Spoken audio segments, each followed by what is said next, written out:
Jesus Cristo, segundo Mateus.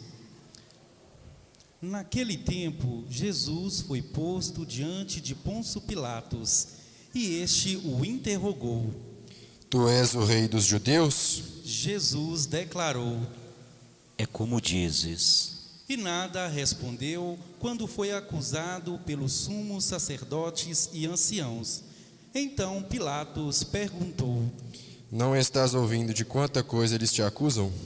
mas Jesus não respondeu uma só palavra, e o governador ficou muito impressionado.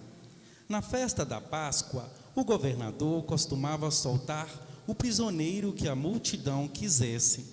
Naquela ocasião, tinha um prisioneiro famoso, chamado Barrabás.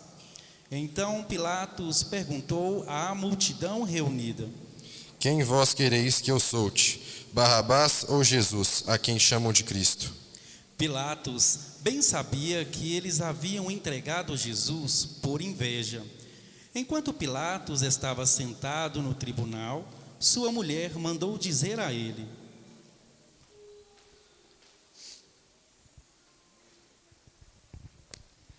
Não te envolvas com esse justo, porque esta noite em sonho sofri muito por causa dele. Porém, o sumo sacerdote e os anciãos convenceram as multidões para que pedissem Barrabás e fizessem Jesus morrer. O governador tornou a perguntar. Qual dos dois quereis que eu solte? Eles gritaram. Barrabás. Pilatos perguntou. Que farei com Jesus que chamam de Cristo? Todos gritaram. Seja crucificado. Pilatos falou. Mas que mal ele fez? Eles, porém, gritaram com mais força. Seja crucificado. Pilatos viu que nada conseguia e que poderia haver uma revolta. Então mandou trazer água, lavou as mãos diante da multidão e disse: Eu não sou responsável pelo sangue deste homem. Este é um problema vosso. O povo todo respondeu: Que o sangue dele caia sobre nós e sobre os nossos filhos. Então Pilatos soltou Barrabás, mandou flagelar Jesus e entregou-o para ser crucificado. Em seguida, os soldados de Pilatos levaram Jesus ao palácio do governador e reuniram toda a tropa em volta dele. Tiraram sua roupa e o vestiram com um manto vermelho. Depois teceram uma coroa de espinhos, puseram a coroa em sua cabeça e uma vara em sua mão direita. Então se ajoelharam diante de Jesus e zombaram dele, dizendo: Salve, Rei dos Judeus. Cuspiram nele e, pegando uma vara, bateram na sua cabeça. Depois de zombar dele, tiraram-lhe o manto vermelho e de novo o vestiram com suas próprias roupas. Daí o levaram para crucificar. Quando saíam, encontraram um homem chamado Simão, da cidade de Cirene, e o obrigaram a carregar a cruz de Jesus. E chegaram a um lugar chamado Gólgota, que quer dizer lugar da caveira. Ali deram vinho misturado com fel para Jesus beber. Ele provou, mas não quis beber. Depois de o crucificarem, fizeram um sorteio, repartindo entre si as suas vestes, e ficaram ali sentados, montando guarda. Acima da cabeça de Jesus, puseram o motivo da sua condenação. Este é Jesus, o Rei dos Judeus. Com ele também crucificaram 2 ladrões, um à direita e outro à esquerda de Jesus. As pessoas que passavam por ali o insultavam, balançando a cabeça e dizendo: Tu que ias destruir o templo e construí-lo de novo em 3 dias, salva-te a ti mesmo, se és o Filho de Deus, desce da cruz. Do mesmo modo, os sumos sacerdotes, junto com os mestres da lei e os anciãos, também zombavam de Jesus. A outro salvou, a si mesmo não pode salvar. É Rei de Israel, desce agora da cruz e acreditaremos nele. Confiou em Deus, que o livre agora, se é que Deus o ama, já que ele disse: Eu sou o Filho de Deus. Do mesmo modo, também os 2 ladrões que foram crucificados com Jesus o insultavam. Desde o meio-dia até as 3 horas da tarde, houve escuridão sobre toda a terra. Pelas 3 horas da tarde, Jesus deu um forte grito, Eli, Eli, lama sabachthani, que quer dizer: meu Deus, por que me abandonastes?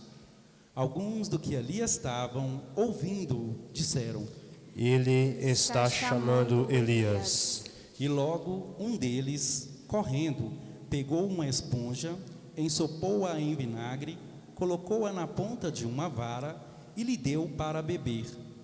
Outros, porém, disseram: Deixa, vamos ver se Elias vem salvá-lo. Então Jesus deu outra vez um forte grito e entregou o Espírito.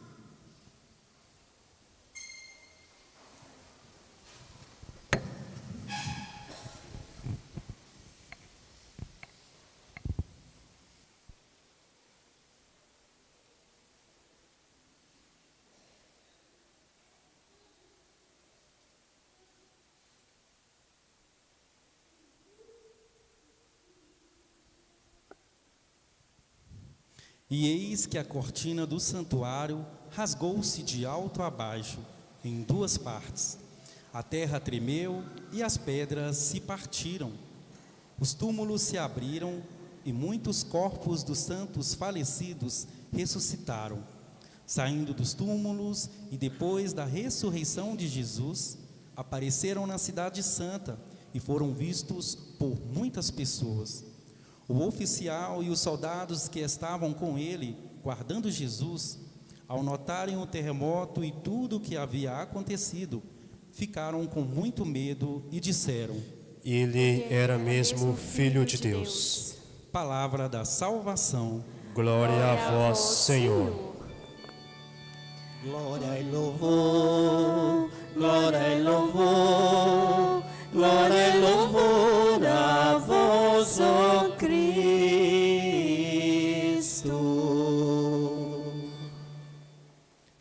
Meus irmãos e irmãs, com o domingo de Ramos, nós começamos a Semana Santa. Somos convidados a contemplar o grande amor de Deus que desceu ao nosso encontro, partilhou a nossa humanidade, fez-se um de nós e morreu por amor. Todo esse gesto deve ter uma consequência na vida de todos nós, uma resposta na nossa vida. A nossa liturgia de hoje, ela nos traz 2 fatos. A entrada triunfal de Jesus em Jerusalém, montado no jumento, e o povo reconhece, portanto, aquele homem como Messias e o aclama. O segundo fato é a leitura da paixão, 2 momentos da vida de Jesus: o triunfo e a humilhação. A nossa primeira leitura de hoje, do profeta Isaías, nos traz o chamado terceiro cântico do servo. Ele diz que o Senhor ensinou, que Ele abriu os seus ouvidos e que Deus veio ao seu socorro. Essa leitura nos traz o Deus que vem sempre em nosso auxílio. Às vezes nós olhamos para a nossa vida, às vezes os fatos difíceis, e de repente a gente não vê mais nada. Parece que há uma ausência de luz, uma ausência de esperança.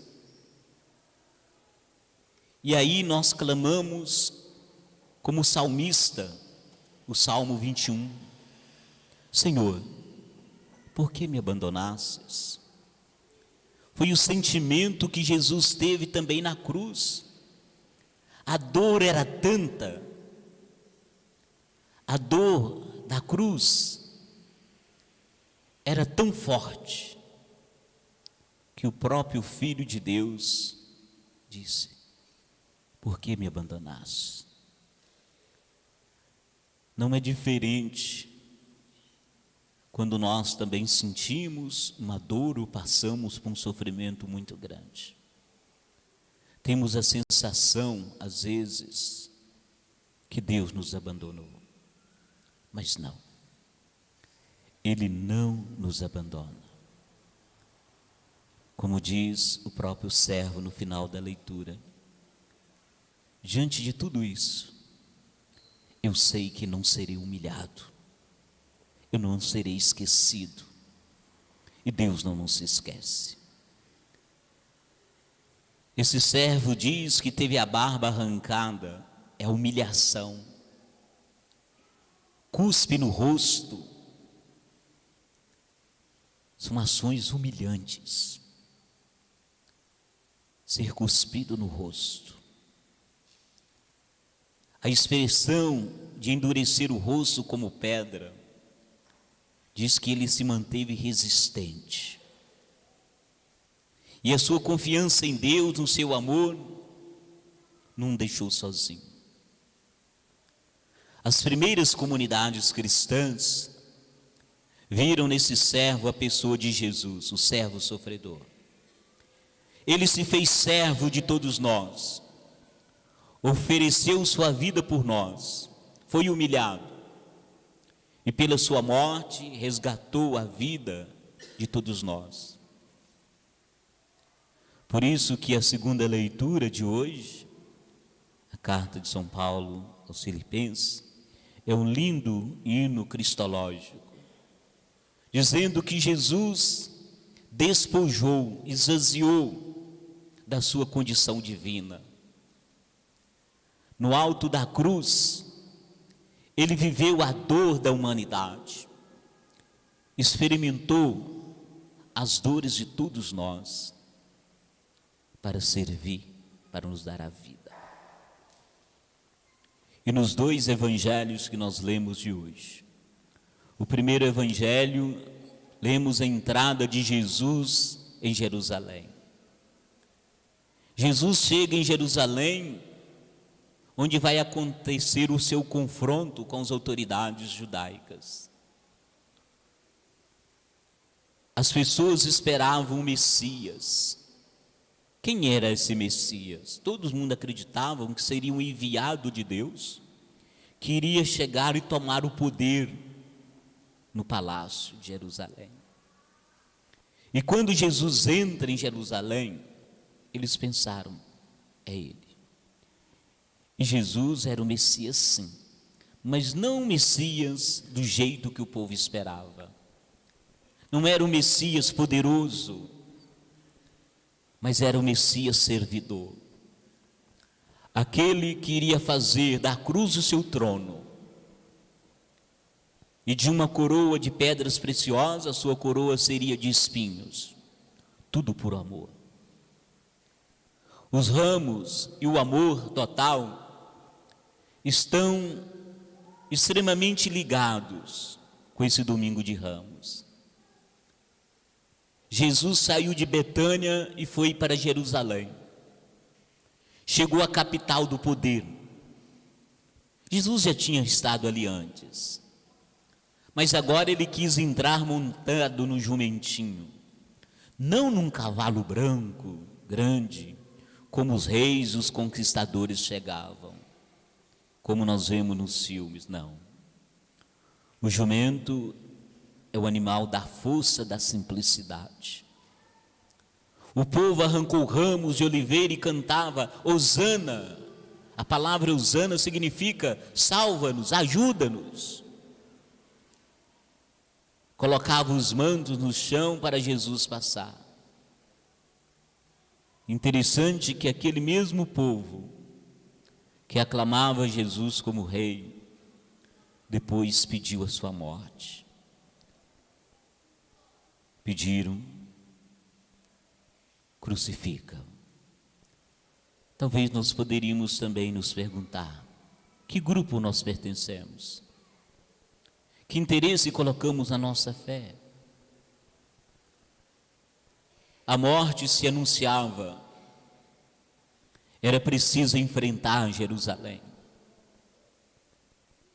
era preciso superar a dureza, o ódio. Jesus sabia que ele ia sofrer, e ele foi em silêncio. Amor. Amor que surpreende, que supera tudo. O amor experimentou a loucura da cruz, pois não há amor sem cruz. Hoje, nas celebrações e tantos lugares no mundo inteiro, pessoas carregavam seus ramos. Só deve carregar ramos quem está disposto a amar. Porque carregar ramos só por tradição, não sei se vale muita coisa. Quando nós ergamos nossos ramos, nós nos colocamos numa atitude de caminhar com Jesus para a sua paixão, morte e ressurreição. Não abandoná-lo. A partir da entrada de Jesus em Jerusalém, tudo vai se afunilando.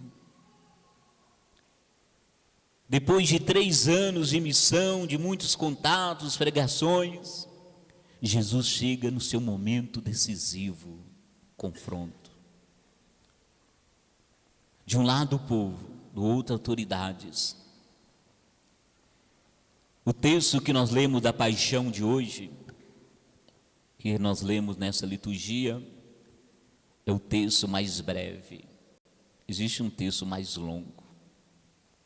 E nesse texto mais longo eu gostaria de sublinhar aqui, pelo menos 3 personagens. Um primeiro não aparece no texto breve, mas no longo, que é Judas Iscariotes. Porque tudo começa na última ceia. Judas vende o Senhor naquele momento, ele sela o destino, trai o mestre por 30 moedas. E é interessante que Judas traz Jesus e senta na mesa. Pensando em Judas, nós nos surpreendemos com essa atitude dele. Como que alguém pode trair e depois, como não quer nada, senta ali na mesa, como não tivesse feito nada? Mas às vezes, a gente faz isso também. Vendemos Jesus quando nos calamos diante das injustiças. Vendemos Jesus quando nós promovemos o mal. Vendemos Jesus como somos incapazes de compadecer com o sofrimento do outro. É interessante que há uma pergunta quando Jesus diz que um daqueles iria traí-lo. Aí vem a pergunta: serei eu? Quem será? Essa pergunta talvez é para nós também. Serei eu capaz de trair Jesus? Que tipo de ser humano eu sou? Que tipo de pessoa eu sou? Como que eu sei que eu não sou traidor? Como eu sei que eu não sou capaz de trair? Trair uma pessoa, trair uma pessoa que eu amo. Trair o próprio Deus. Como que eu sei que eu não sou capaz de trair? Que ser humano eu sou? Quando não sou capaz de trair minha família, meus pais, meus irmãos.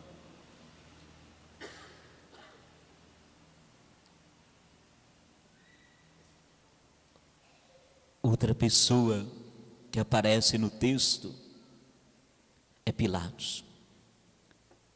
Jesus é levado a Pilatos.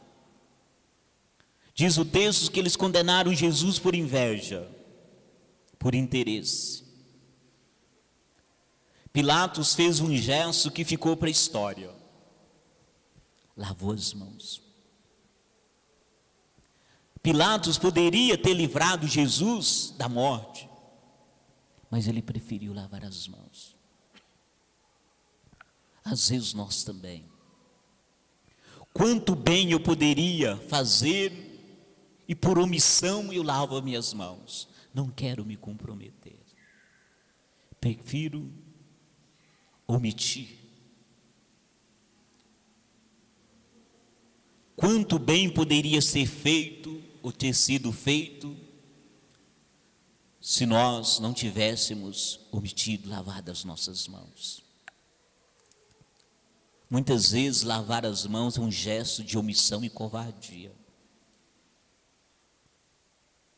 Diante de tantas coisas boas que a gente pode fazer e a gente se omite. Mas também aparece um outro personagem, Simão de Cirene, o Cirineu. Ele ajuda Jesus a carregar a sua cruz. A cruz era de Jesus, mas ele aliviou Jesus no momento. Nós também podemos ser sirineus, ajudar a amenizar o sofrimento dos outros. Às vezes nós somos cruzes, impomos cruz na vida do outro, fazemos o outro sofrer. Mas na verdade, nós podemos ser sirineu, aliviar a dor e o sofrimento de muitos modos, de muitas pessoas, mesmo da nossa convivência. A condenação de Jesus foi uma condenação injusta. Não foi Deus que quis a morte de seu filho, ela foi consequência das escolhas de Jesus. O caminho da via sacra, caminho da dor até a morte da cruz, é a síntese de todo o sofrimento humano que Jesus assumiu. Todos nós somos redimidos no seu amor. Quando nós contemplamos a morte de Jesus, talvez possa nos atingir uma sensação de desânimo. Não adianta. A cruz venceu. Não, a cruz não venceu. A Semana Santa não termina na Sexta-feira Santa. Jesus venceu a cruz, venceu a dor e o sofrimento. Da cruz, instrumento de morte, voltou à vida, a ressurreição, a semente. Por isso que o oficial romano vai dizer no final do Evangelho: de fato este homem era mesmo o Filho de Deus. E o Filho de Deus nos deu a vida.